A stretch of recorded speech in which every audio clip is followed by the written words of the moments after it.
प्रभु स्मरण। प्रभु स्मरण के लिए स्वयं को अंदर और बाहर से मानसिक और शारीरिक रूप से तैयार करें। भीतर भगवान के प्रति श्रद्धा, भावना, प्रेम, कृतज्ञता उत्पन्न करें। स्वयं में इन भावों को विचारों के द्वारा उत्पन्न करें।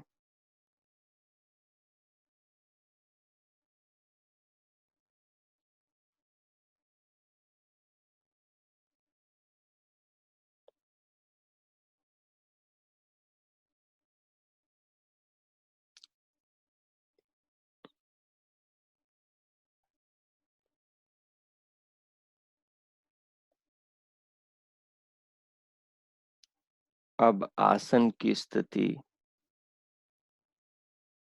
का निर्माण प्रारंभ करें, जो आपको अनुकूल हो। जिस आलती पालथी आसन में अधिक सुविधा हो वह लगा लें।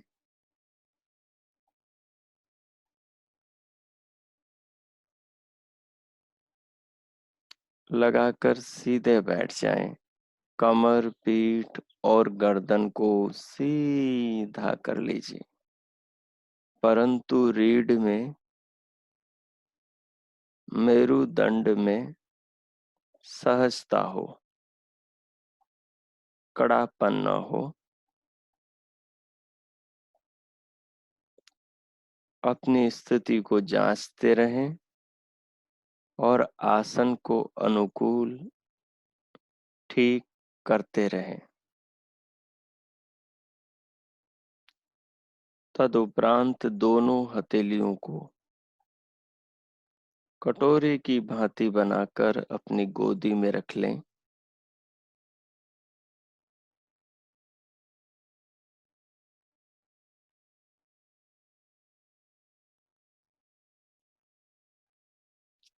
कंधों से दोनों हाथों को ढीला छोड़ दें।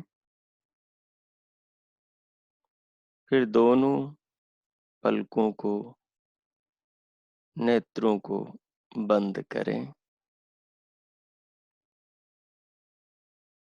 बंद ही रखें।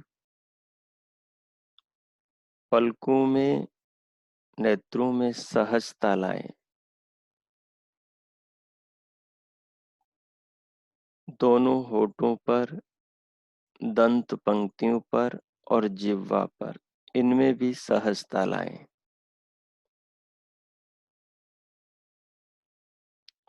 अब अपने मन को पूरे शरीर पर ले जाएं। संपूर्ण शरीर को मन के द्वारा अनुभव करें।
सिर से पांव तक, पांव से सिर तक, चर्म से अस्थि तक और अस्थि से चर्म तक, पूरी देह को, संपूर्ण शरीर को अनुभव करें।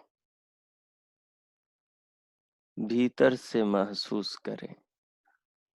आसन की आकृति को, बैठने की स्थिति को इकाई के रूप में प्रतिमावत, मूर्तिवत अनुभव करें।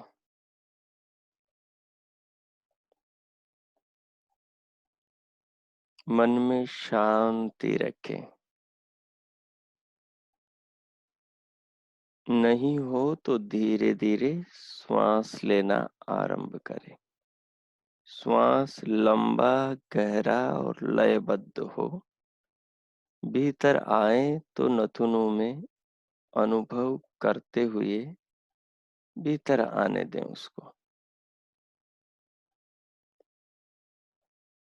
पूरी देह को अनुभव करें।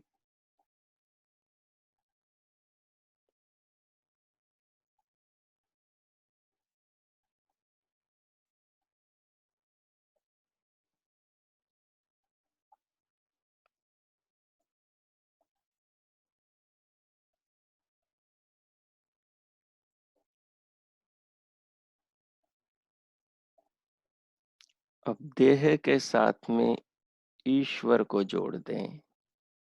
शरीर के साथ में प्रभु को जोड़ दें। शरीर को भगवान की अद्भुत रचना के रूप में देखें। रचना के रूप में विचार मिलाएं। मेरा शरीर जगत सृष्टा ईश्वर का अद्भुत मेरे लिए उपहार है। मेरे कल्याण का, मेरे लिए मेरे माँ और परम पिता परमात्मा का अद्भुत उपहार है।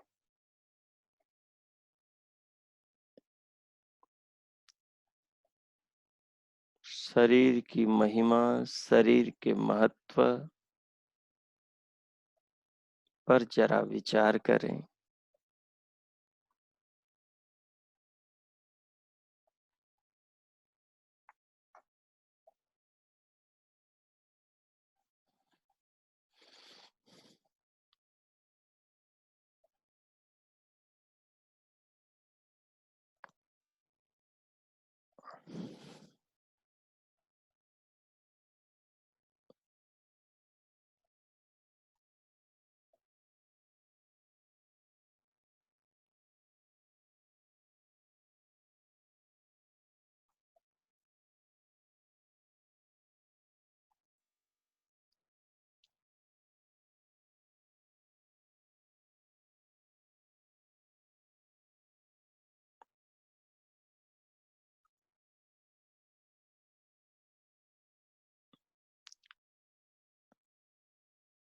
अब इस विचार से उत्पन्न भाव को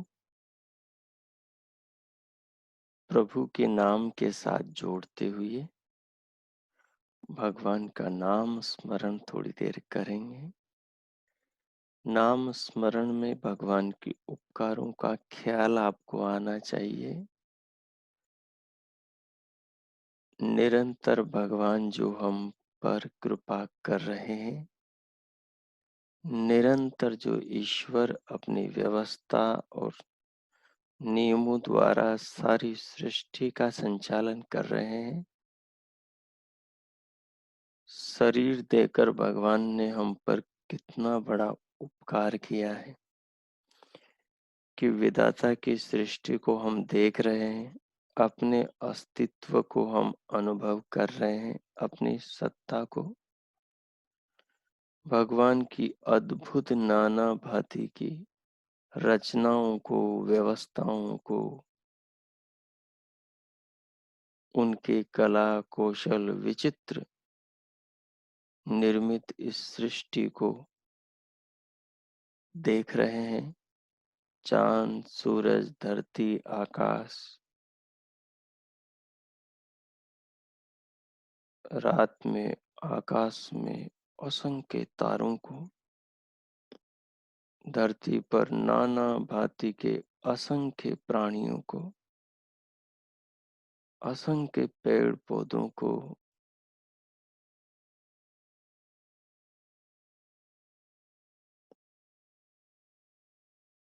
इस प्रकार से स्वयं को भाव में लाते हुए, भगवान की भावना में गहरे उतारते हुए, अब इस भाव को बनाए रखते हुए भगवान के नाम का थोड़ी देर जप करेंगे। एक बार वाणी से, दूसरी बार मन से, एक बार उच्चारण होठों से, दूसरी बार केवल मन से मानसिक।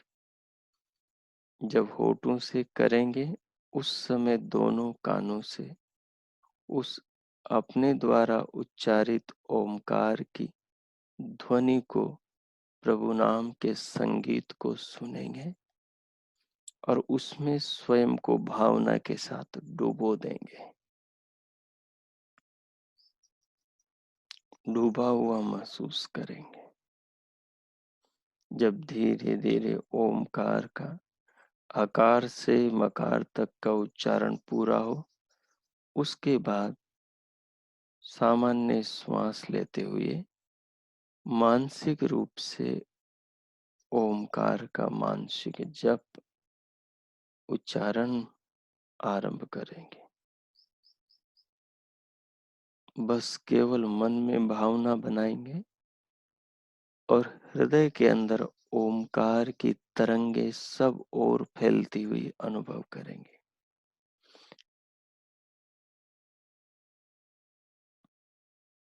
जैसे शांत निस्तरंग जल में एक कंकड़ मारा हो, पत्थर डाला हो, तो वहीं से तरंगे उठती हुई चारों ओर फैलती हुई गोल गोल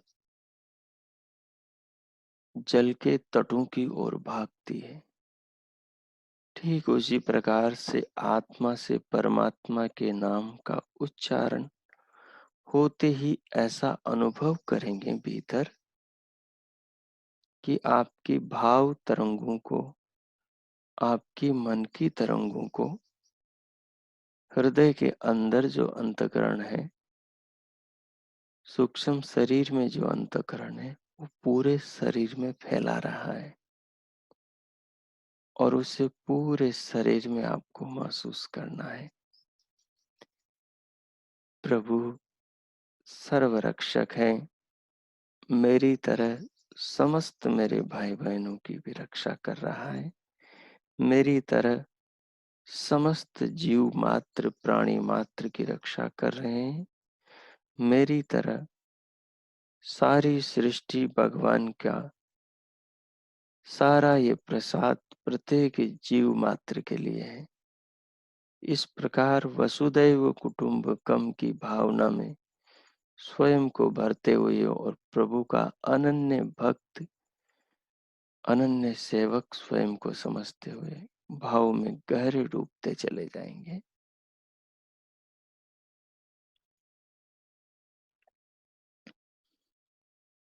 अब प्रारंभ करेंगे।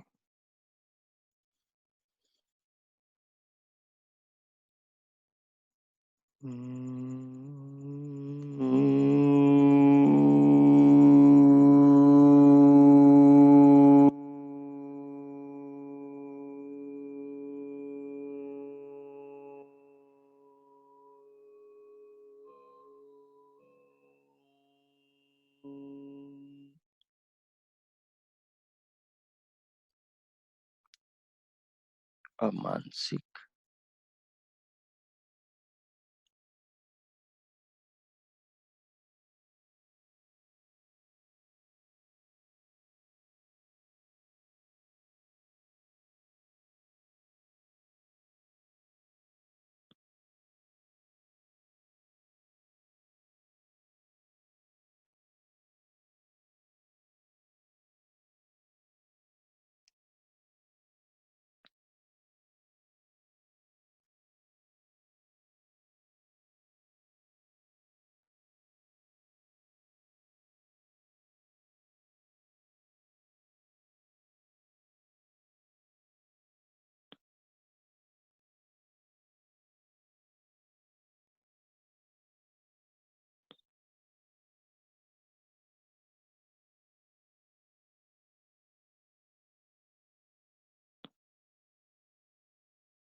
जाप के साथ साथ भीतर अपनी दिव्य दृष्टि से दिव्य प्रकाश भ्रिकुटी में भी देखें। दिव्य प्रकाश दिखाई देने लगे तो उसको भी भगवान के साथ जोड़े, उसको भी प्रभु की महिमा अनुभव करे। दोनों कानों से भीतर निरंतर अहरनिश बज रही प्रभु की वीणा शरीर के सारे अंग प्रत्यंगों से निकल रही संगीत की ध्वनि, उस नाद को भी सुने।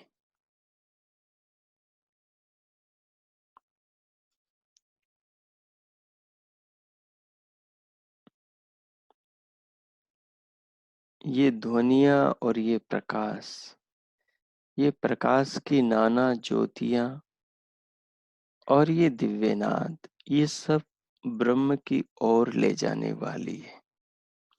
ये सब ब्रह्म से आत्मा को परमात्मा से जोड़ने वाली है। ये सब भगवान के प्रति हृदय में आस्था, श्रद्धा और कृतज्ञता के भाव पैदा करने वाली है। इसलिए इन पर विचार करें, पूरे शरीर पर विचार करें।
भीतर ओमकार की मानस तरंगों को, भाव तरंगों को,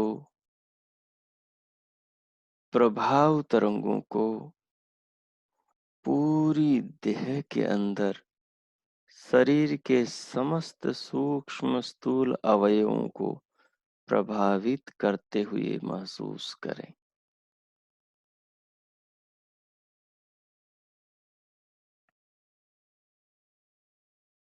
जैसे निस्तरंग जल में मारा हुआ कंकर तरंगे उत्पन्न करता है और तरंगे अपने तटों की ओर दौड़ती हैं, वैसे ही भीतर हृदय से प्रभु नाम का आत्मा आह्वान करने पर जो तरंगे, जो आध्यात्मिक तरंगे,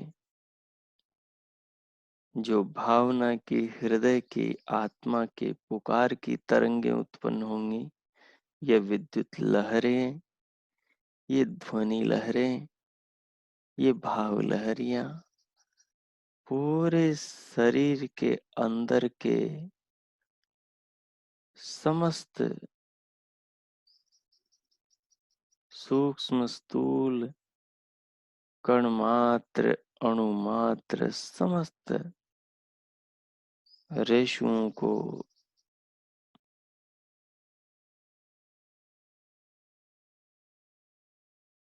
प्रभावित करती हुई त्वचा तक और त्वचा के भी बाहर निकलने लगेगी।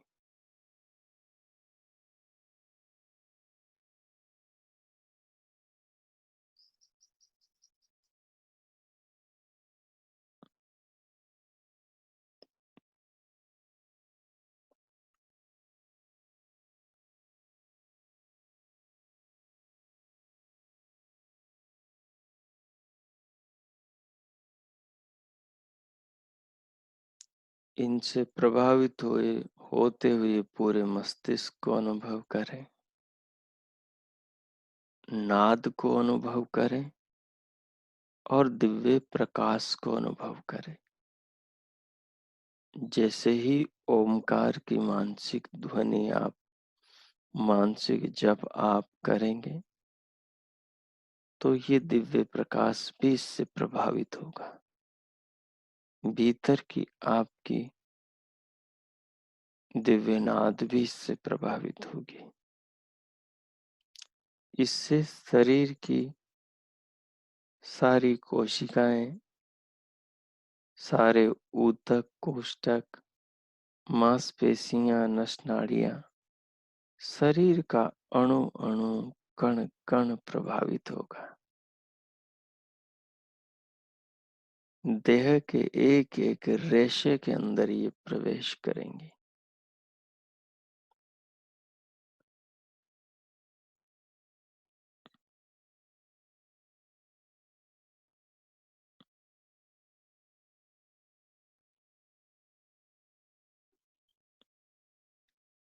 हाथों में, पाँव में, छाती में, पीठ में, पेट में, कटी प्रदेश में, जंघों, घुटनों, पिंडलियों, टखनों, एड़ियों, तलों, पंजों, अंगूठों, उंगलियों, मस्तिष्क में, कानों में, नासिका में, होठों में, जिह्वा में, पूरे मुखमंडल में, संपूर्ण शरीर को प्रभु के ओमकार के मानस जाप में तरंगित अनुभव करें, प्रभावित अनुभव करें। आपके भाव का स्पंदन पूरी देह को आनंदित करता हुआ मालूम हो आपको।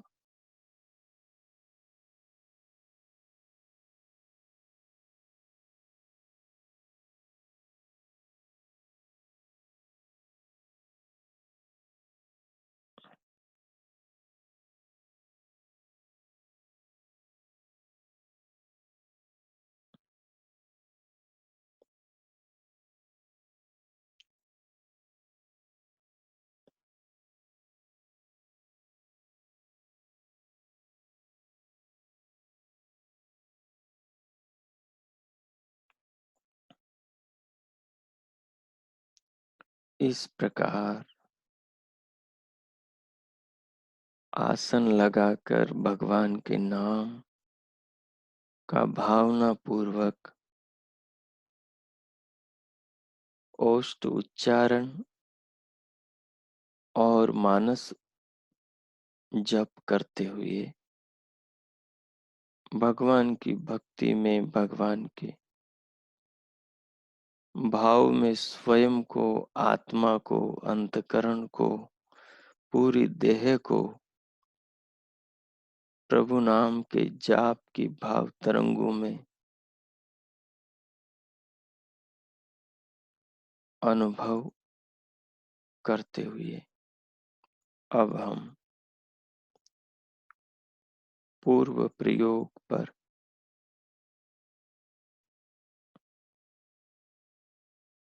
अभ्यास करेंगे।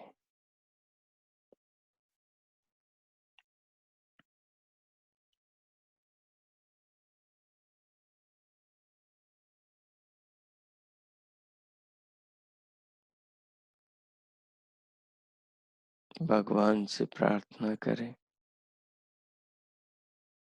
मन ही मन, हृदय से, आत्मा से भगवान से प्रार्थना करें कि उन्होंने जो शक्ति, जो सामर्थ्य, जो साधन और जो ज्ञान आपको दिया, उस ज्ञान का जीवन के कल्याण में आप पूर्ण प्रयोग करेंगे। भगवान का उपदेश है,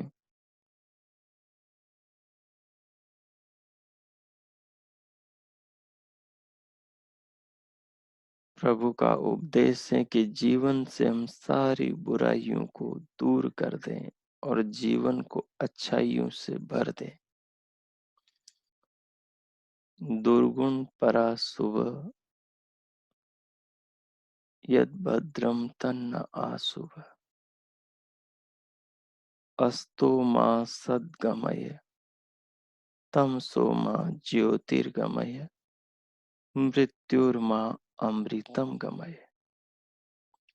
जब सारी बुराइयां बाहर चली जाएगी तो जीवन अच्छाइयों से भर जाएगा। अच्छाइयों से भरे जीवन में ज्ञान का प्रकाश फैलेगा, आनंद के स्रोत बहेंगे, भगवान के भाव और ज्ञान की अमृत वर्षा होगी। पूज्यपाद महर्षियों ने प्रभु की गोद में समाधि की छांव में बैठकर ये अमर अमृत संदेश हमें दिए कि अस्तो मां सद्गमय। जैसा उन्होंने अपने लिए भगवान से प्रार्थना की, वही प्रार्थना हमारी होनी चाहिए। तभी हम उन महापुरुषों के पद चिन्हों पर चलेंगे और तभी हम भगवान के द्वार अपनी आत्मा को उस परमानंद से मिलाने के लिए पहुंच पाएंगे। असतो मां सद्गमय, असत से हम सत्य की ओर चल पड़े। असत क्या है? वो सब असत है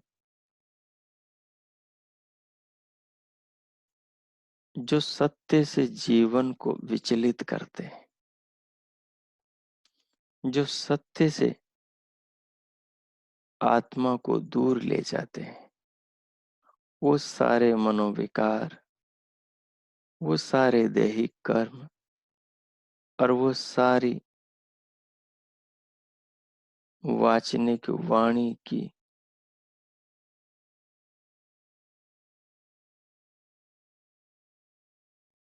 अनुचित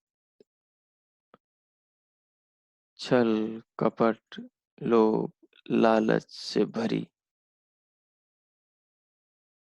व्यवहारिकताएं सब कुछ वो सब दोष युक्त है।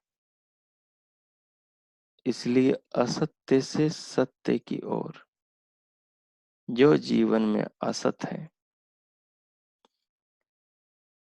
जो विचारों में असत है, जो भावों में असत्य है, जो सत्य से भटकाता है,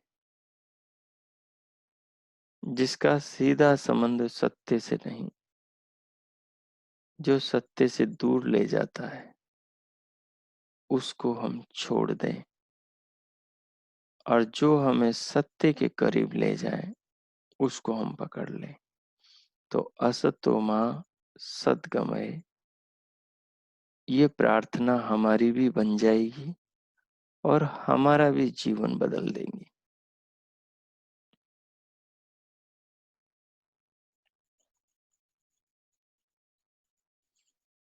दूसरी प्रार्थना में कहा, तमसो मां ज्योतिर्गमय, जो तम है, जो अंधकार है, जो अज्ञान है,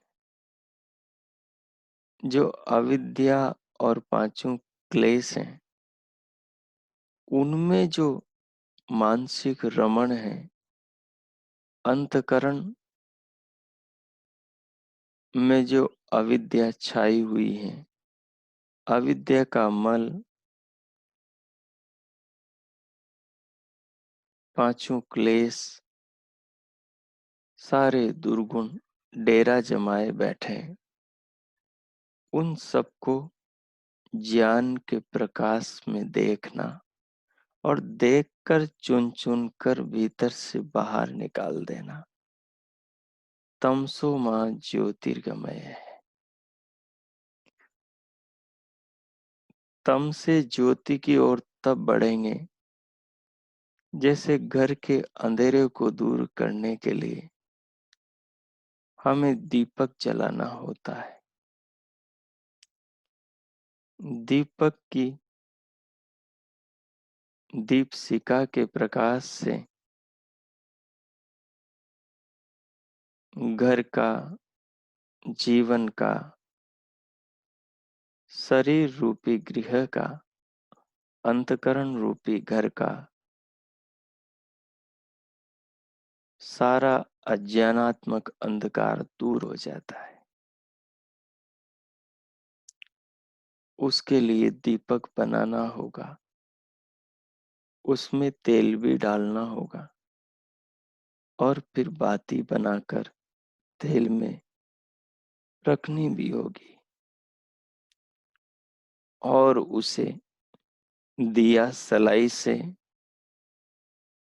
या शाश्वत ज्ञान की ज्योति भगवान के उपदेशों से, वेद की वाणी से प्रज्वलित प्रज्वलित भी करना होगा।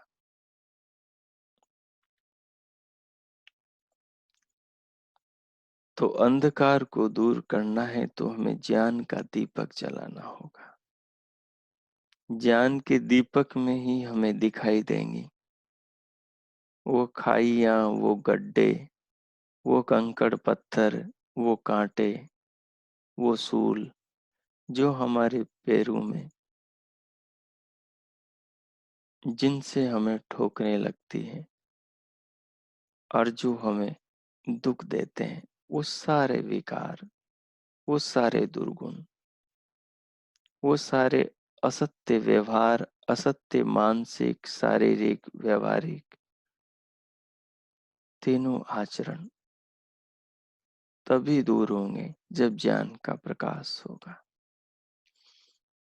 जब ज्ञान का प्रकाश होगा, सारे दुर्गुण दूर होंगे, तो तमसो मां मृत्युर्मां अमृतम गमय। फिर हम मरण धर्मा जीवन से अमृत मोक्ष की ओर, परमानंद की ओर, अपरिवर्तनशील शाश्वत सनातन सुख की ओर बढ़ेंगे।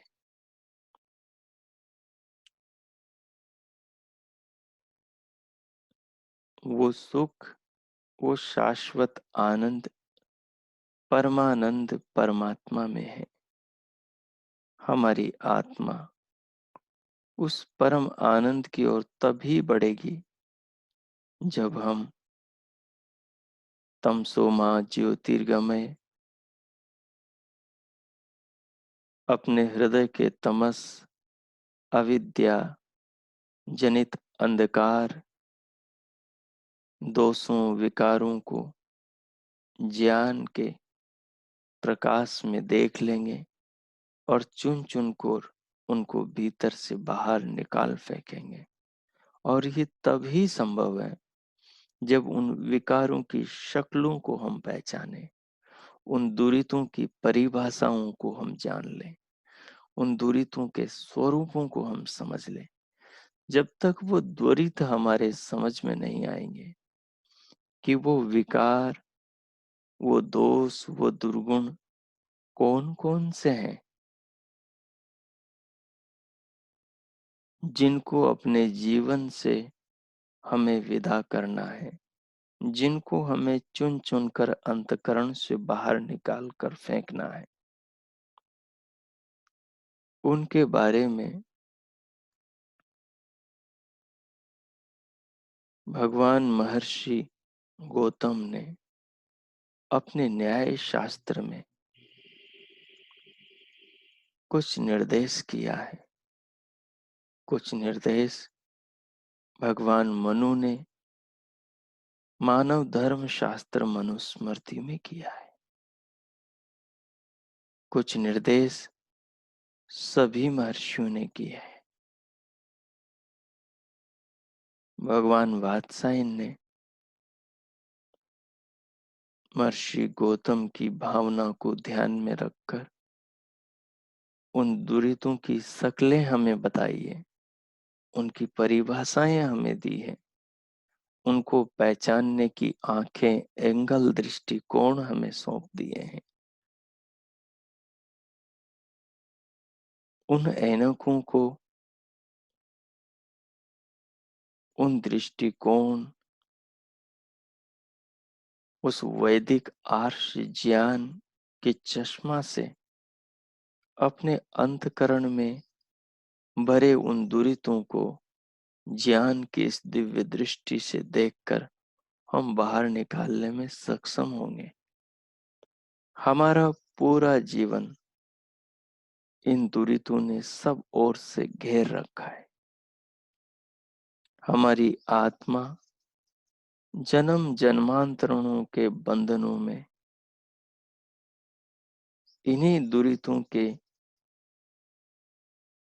अविद्या जनित अंधकार रूप जाल में इस प्रकार से कैद है कि छटपटाए जा रहा है, जैसे कोई पिंजरे में पक्षी कैद हो, पिंजरे में जैसे कोई सिंह कैद हो।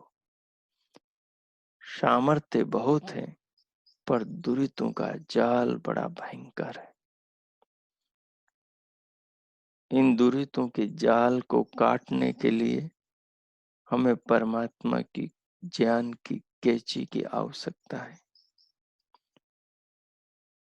उस ज्ञान की कैंची, उस ज्ञान की ज्योति को पूज्यपाद महर्षियों ने अपनी साधनाओं, तपस्याओं और समाधियों के अंदर भली भांति जाना है।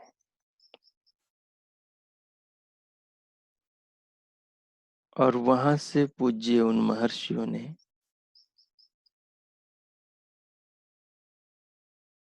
समाधि में प्राप्त परमात्मा से उन अमृत आत्म कल्याण के उपदेशों को आत्मसात करते हुए अपने जीवन में जीते हुए अपने शास्त्रों में सूत्रों, श्लोकों के रूप में लिख दिया है।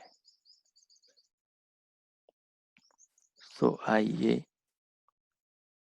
उन ज्ञान के महान सूत्रों, उन महर्षियों की, हमारे परम पूज्य, परम दयालु परमात्मा के सत्यनिष्ठ, परम अनुगामी, रीत और सत्य से, यथार्थ सत्य के बोध से भरे उन ऋषियों की दृष्टि को हम भी जीवन में अपनाएं और आत्म कल्याण के पथ पर अपनी आत्मा का कल्याण करते हुए आगे बढ़े।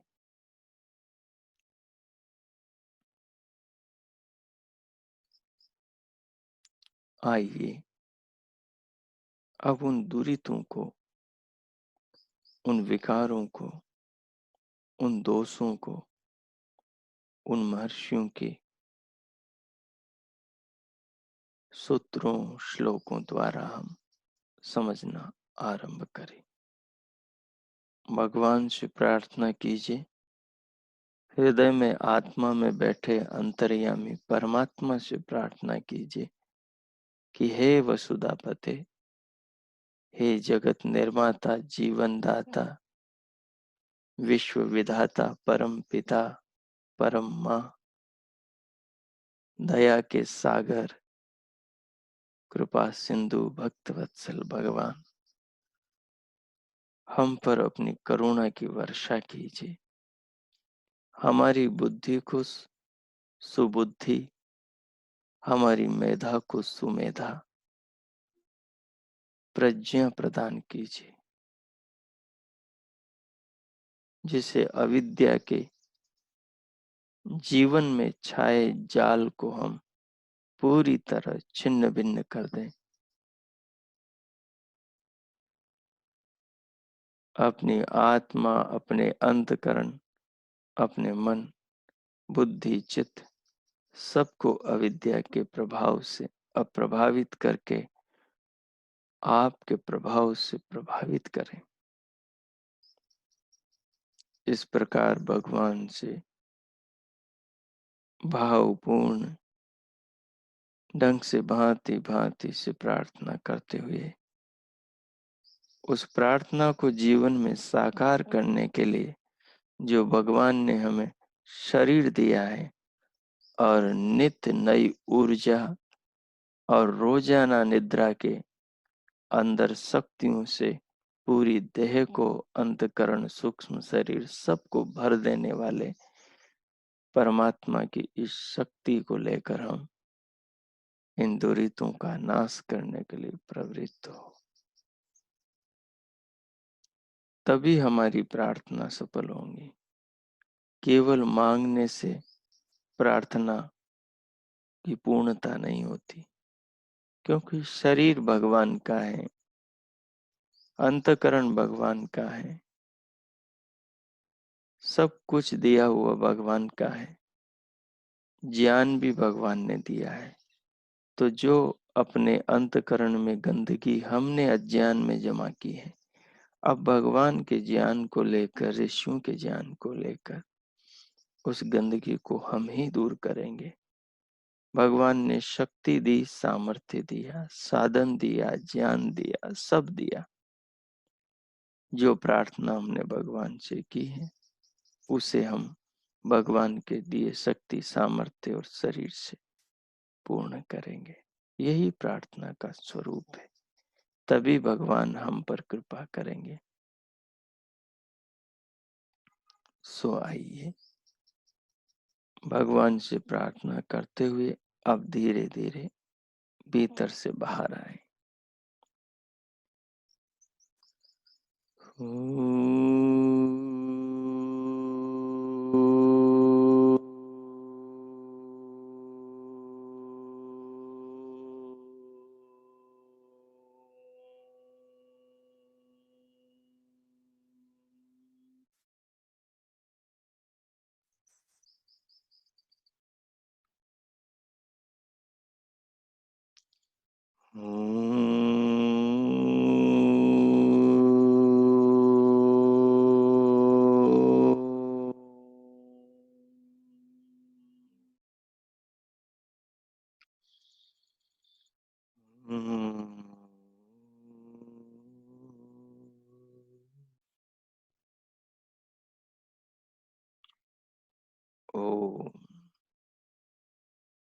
भावना के साथ अब धीरे धीरे भीतर से स्वयं को बाहर लाएं।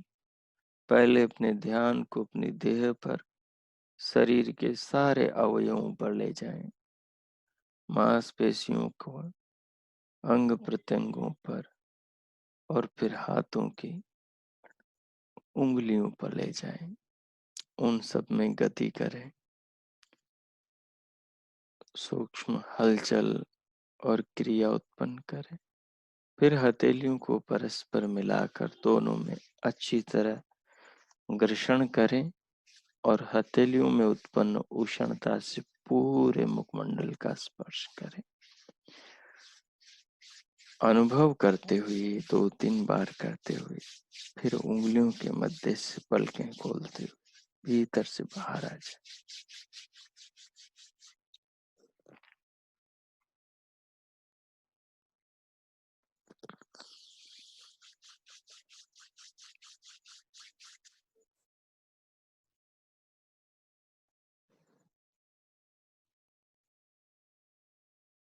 ओम।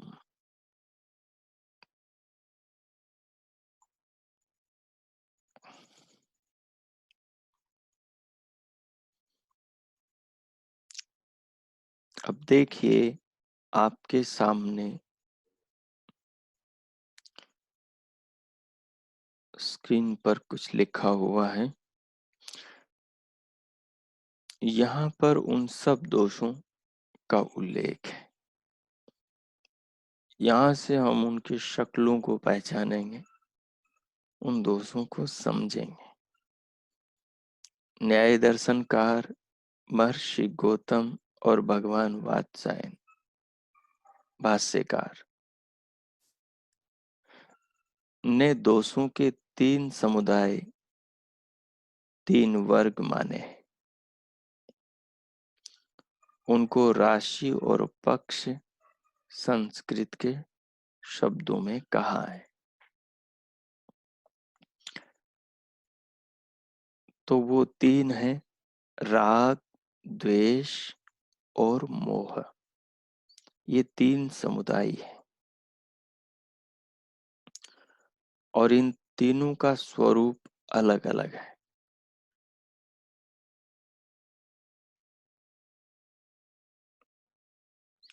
उनमें सबसे पहले राग है, फिर द्वेष और उसके बाद में मोह। इस क्रम से हम यहाँ पर इनको देखेंगे।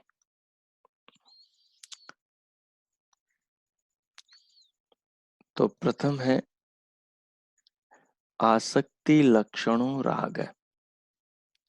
राग किसे कहते हैं? आसक्ति को। राग कहते हैं वस्तु में आसक्ति को, व्यक्ति में आसक्ति को, किसी परिस्थिति में आसक्ति को, किसी घटना में आसक्ति को,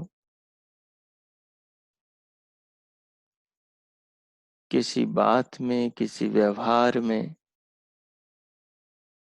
किसी खान पान रहन सहन भोग में जो आसक्ति है उसका नाम राग है।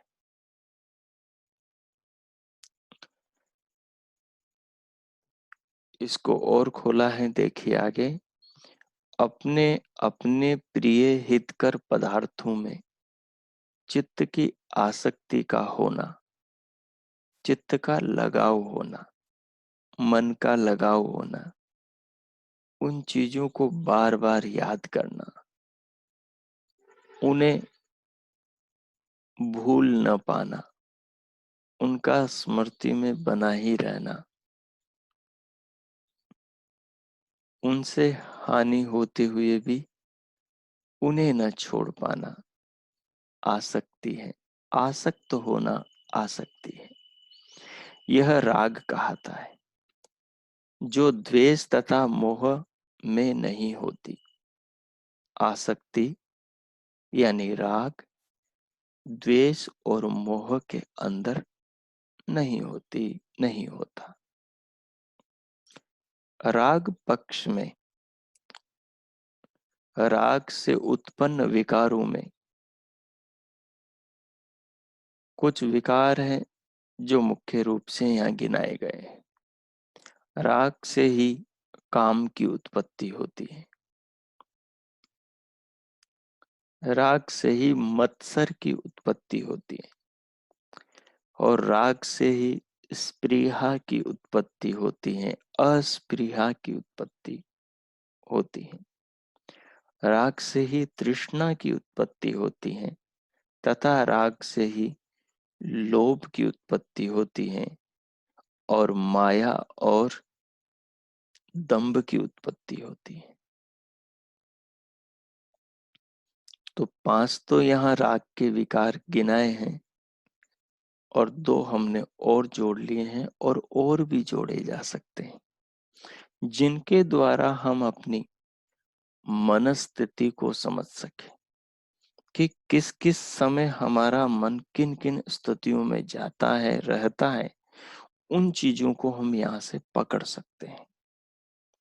जब हमें दुरितों की शक्ल का पता होगा, जब हम दुरितों के चेहरे देख लेंगे, जब हम दुरितों की परिभाषाओं को, कि जब जब वो हमारे मन में होते हैं, मन पर सवार होते हैं, मन जब जब उन में डूबा हुआ होता है, उस समय हमारे अंदर कैसी प्रवृत्ति होती है, कैसी भावनाएं, कैसे विचार, कैसे संवेग, उन वृत्तियों के उन विचार रूप काम, मत्सर, स्पृहा, तृष्णा, लोभ, दंभ और माया, ये जब हमारे भीतर विचार, वृत्ति, संस्कार रूप में उभर आते हैं, उस समय कैसा प्रभाव डालते हैं, उसको हम यहाँ से समझेंगे। फिर जब भी वो स्थिति जाने अनजाने कभी भी उत्पन्न होगी, तो झट से हमारे पकड़ में आ जाएगी, और फिर इनको पहचान कर इनसे अलग जो उत्तम सद्गुण, उनमें हम अपने मन को, अपने अंतकरण को, अपनी बुद्धि को, अपने आत्मा को रख सकेंगे, अपने हृदय को उन भावों में रख सकेंगे। तो इसके लिए हमें इनको बहुत अच्छी तरह धैर्य के साथ में समझना है, और थ्योरी के रूप में समझकर फिर प्रैक्टिकल इनको करके भी समझना है। अर्थात हमारे अंदर ये सारे दोष हैं, इन दोषों के विचार, इन दोषों के संस्कार, इन दोषों की स्मृतियां हैं। तो उन्हीं पुरानी स्मृतियों को उठाकर हम इनके स्वरूप को समझेंगे कि वास्तव में ये होते कैसे हैं। तो हमारी बुद्धि को जब हम ये विचार रूप में इनको समझ रहे होंगे, तब सब समझ में आ जाएगा। तब तत्काल हमारे स्मृति कोश पर नए संस्कार, नई स्मृतियां बनेगी, और उसमें संग्रहित जमा होती जाएगी। फिर इनको पकड़ना, समझना, इनसे स्वयं को बचाना, इनको नष्ट करना, इनसे दूर हटना और इनको हटाना हमारे लिए आसान हो सकेगा। तो आज की बैठक इतनी ही रखते हैं। आप इनको समझ लेंगे, और फिर उसके बाद में हम इनको कल और समझेंगे। आज जितना बताया उसको आप समझ लेंगे, लिख लेंगे, और शेष को फिर आगे हम और समझेंगे। अब शांति पाठ। ओम द्यौ शान्तिरन्तरिक्षं शान्ति पृथिवी शान्तिरापः शान्तिरोषधयः शान्तिः वनस्पतयः शान्तिर्विश्वे देवा शांति ब्रह्म शांति सर्वं शांति शांतिरेव शांति तामा शांतिरेधि। ओम शांति शांति शांति। ओम। ओम। सभी को सादर नमस्ते। आप सबका दिन शुभ हो। प्रभु सबका मंगल करे। ओम।